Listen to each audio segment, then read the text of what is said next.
Ok, alors aujourd'hui on se retrouve dans ton nouveau live Smart Learn et pour voir ensemble comment est née la communication de crise en entreprise. C'est une petite série que j'ai décidé de créer sur cette chaîne où tu verras, tu vas découvrir les plus grands communicants, propagandistes, manipulateurs de masse de l'histoire et on va voir ensemble comment ont émergé tous les concepts corporate en communication entreprise actuelle.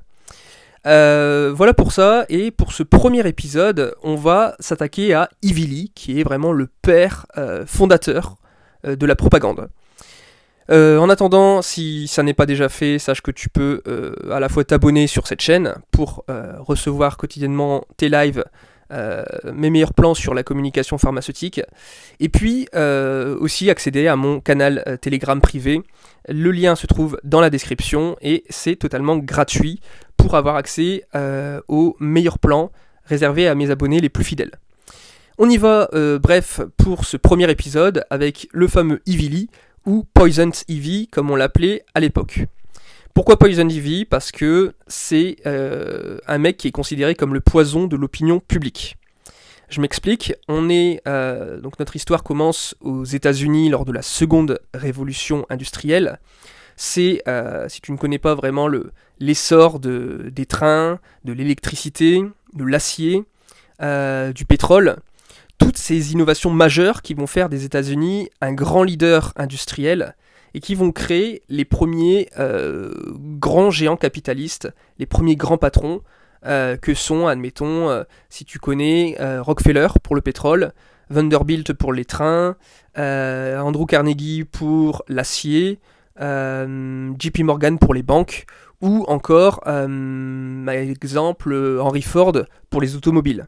Si jamais ça t'intéresse, ce sujet, tu peux aller voir l'émission Secret d'Histoire, qui est selon moi le meilleur de leur épisode. Bref, donc on est à cette époque où forcément ces gens, on le verra, mais il n'y avait pas énormément de réglementation, et à l'époque c'était surtout celui qui était le plus malin, voire perfide, et que tout était bon pour grossir. Donc on aura l'occasion d'en reparler, mais sache que en face de ces robber barons, c'est-à-dire les barons voleurs comme on les appelait, parce que ils avaient un monopole complètement écrasant, on avait à la fois les murdcrackers, c'est-à-dire les fouilleurs de merde littéralement. C'était tous ces journalistes progressistes qui, avec l'essor de la presse, cherchaient à révéler tous les plus grands scandales pour faire les premiers buzz et pour essayer de, on va dire, moins corrompre la société d'alors. Et puis on avait évidemment les ouvriers, et être ouvrier au 19e siècle sous la seconde révolution industrielle, c'était pas top. Ils n'étaient pas aux 35 heures à l'époque. C'est clair que les conditions étaient vraiment très difficiles. Et le pire de tout ça, c'est que quand ils cherchaient à protester, en général, toutes les grèves étaient violemment réprimées. Et finalement, pourquoi on parle de ça ? Parce que notre histoire commence aussi en 1914, quand sous Rockefeller, on en parlera de ce personnage très controversé, sous Rockefeller, dans l'entreprise de pétrole, a lieu une grève dans le Colorado, qui est violemment réprimée, et visiblement, on fait tirer à la mitraillette sur les grévistes, et c'est 13 hommes, 11 femmes, 2 enfants qui vont mourir, avec en plus le campement de grévistes qui va prendre feu.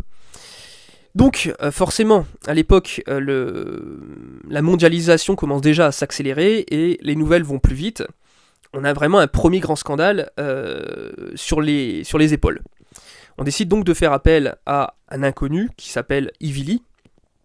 Et Ivy Lee, en fait, ce mec a lu Psychologie des foules du français Gustave Le Bon. Et c'est un bouquin qui est très très bien, que je t'encourage à lire, et qui donne déjà les premiers grands préceptes avant même que la propagande officielle soit mise en place. Donc finalement, Ivy Lee, selon lui, il considère que toute vérité est relative.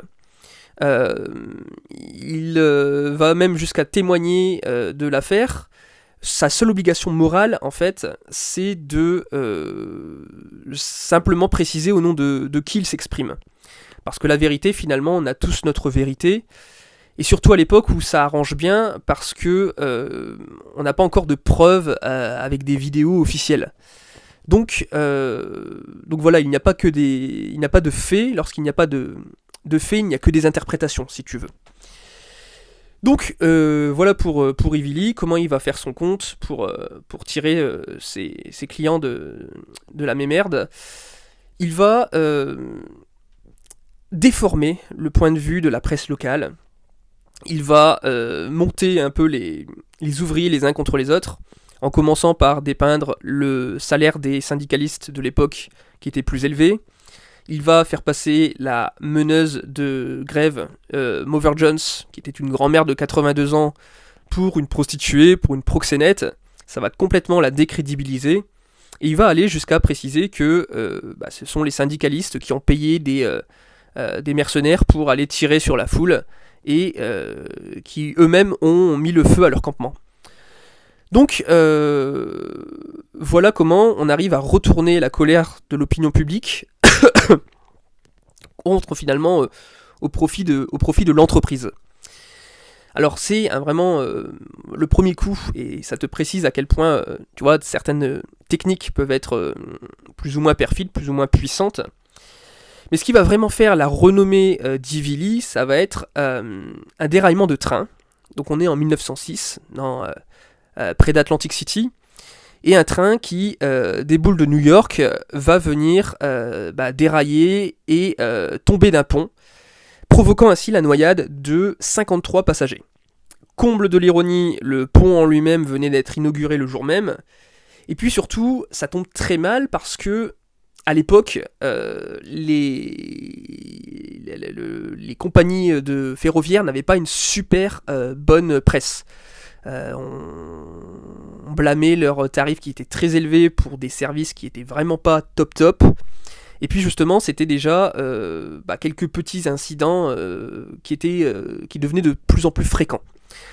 Donc forcément, cet événement du déraillement et particulièrement dans la demi-heure qui ont suivi avec tous les témoins qui ont assisté à la noyade en direct, forcément, tu te doutes que là, on a quand même des témoins, des faits avérés, probablement des photos à l'époque qui ont dû être prises.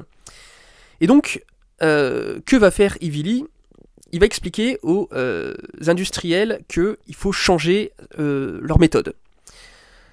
Du point de vue des industriels, ils considèrent que ce sont ils n'ont de compte à rendre, contrairement aux politiques, qu'à leurs actionnaires, certainement pas à l'opinion publique. Et Ivily va leur dire non, vous n'êtes pas simplement des patrons d'entreprises privées. Vous êtes des patrons d'entreprises publiques, dans le sens où finalement le grand public, avec les années, va décider de plus en plus de votre orientation. C'est-à-dire que si ce que vous faites ne plaît pas au public, c'est à vous de changer vos politiques pour satisfaire votre clientèle.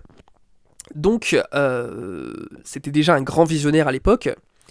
Et ce qui va se passer, c'est qu'il va prendre un grand virage concernant la vision de la presse. À l'époque, la presse, pour les magnats industriels, c'était, comment te dire, on passait pas par la presse. Si vraiment on devait intervenir sur la presse, c'était soit pour corrompre des journalistes, soit pour les intimider en menaçant de enlever le budget, retirer le budget qui leur était alloué. Sauf que Ivily va être un peu plus malin en essayant de mettre la presse dans sa poche. Et c'est là que va naître le premier communiqué de presse officiel de l'histoire, où, puisque de toute façon il y a déjà eu des témoins, il va décider justement de convier les journalistes sur la scène du crime. Il va transmettre un peu le message à monsieur, madame, tout le monde. Pourquoi on fait ça ? À la fois pour rassurer l'opinion publique et adopter une démarche de transparence. Et on verra la transparence, comment elle a évolué dans un autre épisode. Mais ici, c'est se dire que Voilà, on cherche à expliquer les causes de l'incident, et c'est une grande première pour l'époque. On veut se montrer transparent, et voilà, on veut gagner cette confiance du consommateur.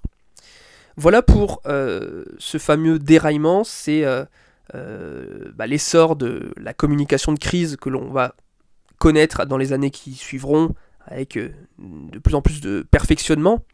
On aura l'occasion d'en parler dans d'autres vidéos. Mais ici, voilà, retiens bien que c'est l'essor des relations publiques.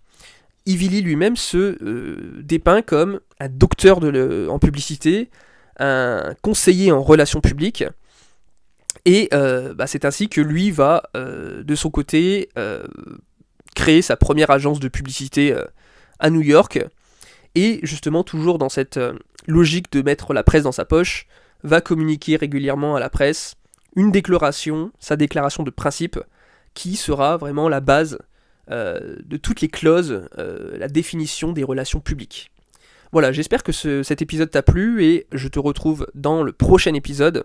On parlera encore de Ivili, parce que voilà, c'est pas pour rien qu'il est considéré comme le premier grand manipulateur de l'histoire. Il a aussi œuvré dans tout ce qui est regain de popularité, etc. Et je t'incite à passer dans les prochains épisodes pour découvrir la suite d'Ivili. Allez, ciao!